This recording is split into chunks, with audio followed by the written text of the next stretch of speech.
Hello everyone, আসসালামু আলাইকুম। তানিয়া রান্নাঘর থেকে তানিয়া বলছিলাম। আশা করি সবাই ভালো আছেন। আলহামদুলিল্লাহ আমিও ভালো আছি।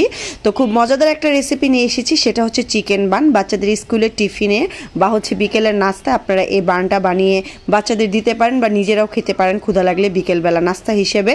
তো সেটার জন্য প্রথমে আমি এখানে 2.5 কাপ ময়দা দিয়ে দিলাম হচ্ছে এখানে ইস্ট, আর ইস্টটা আমি দিয়েছি এখানে 1.5 কাপের মানে 1.5 চা চামচ ইস্ট দিয়ে দিলাম।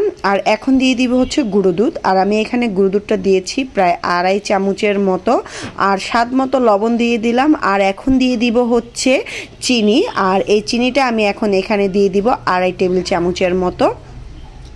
তো চিনিটা দিয়ে সবগুলো শুকনো উপকরণগুলোকে খুব ভালোভাবে আমি এখন মিশিয়ে নিব। মেশানো হয়ে গেলে আঙুল চুবানো যাবে এরকম কুসুম গরম পানি দিয়ে খুব ভালো করে এটার শুকনো উপকরণগুলোকে একটা ডোয়ে পরিণত করে নেবেন। আর আমরা রুটি বানাই যে ডো, সেরকম শক্ত করবেন না বা করবে না, এই ডোটা একটু হালকা নরম হবে। তো আমার এখানে প্রায় 1/2 কাপের মতো পানি লেগেছে।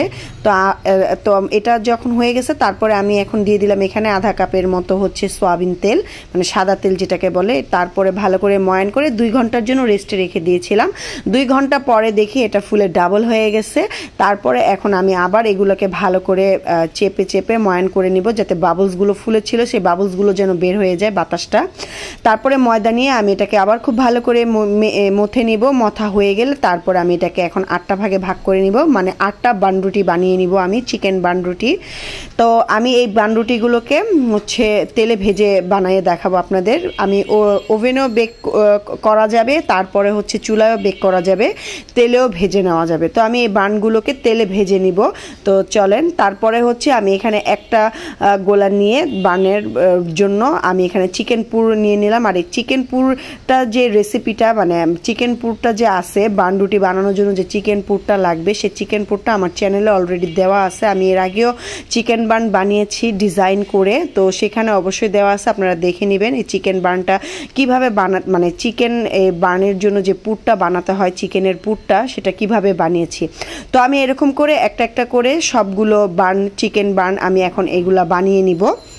তো আপনাদের সুবিধাতে আমি 2বার দেখাইলাম কিভাবে বানিয়ে নিতে হয়, এগুলো দেখে বুঝে নিতে হবে কিভাবে বানাতে হবে। তো এই যে বানানো হয়ে গেছে, 8টা সম্পূর্ণ বানানো কমপ্লিট হয়ে গেছে। তো এখন আমি এই 8টাকে প্রায় 10 থেকে 15 মিনিটের জন্য রেস্টে রাখবো। তো রেস্টে রাখবো আমি এটাকে এখন একটা সুতির ওড়না দিয়ে ভালো করে ঢেকে রাখবো। আপনারা চাইলে ঢাকনা দিয়েও ঢেকে রাখতে পারেন। তো 10 থেকে 15 মিনিট পরে পরে ফুলে ডাবল হয়ে গেছে। তারপরে আমি একটা পাত্রে সয়াবিন তেল নিয়ে নিলাম, নিয়ে এখন এটাকে আমি তেলটাকে গরম করে নিব। মিডিয়াম আঁচে রেখে গরম করে নিতে হবে। তারপরে এই মিডিয়াম আঁচে রেখে চুলার আঁচটা বাড়িয়ে দিতে যাবে না, তাহলে ভিতর থেকে আবার হচ্ছে ময়দাটা ফ্লাফি হবে না। তো মিডিয়াম আঁচে রেখে খুব সুন্দর করে এপিট ওপিট করে ভেজে নিতে হবে। সেম ভাজাটা হবে এরকম ব্রাউন কালার করবেন। ব্রাউন কালার করে নিলে খুব সুন্দর একটা কালার আসবে, মানে এই সুন্দর কালার আসবে। এপিট ওপিট করে ভেজে নেবেন মিডিয়াম আঁচে।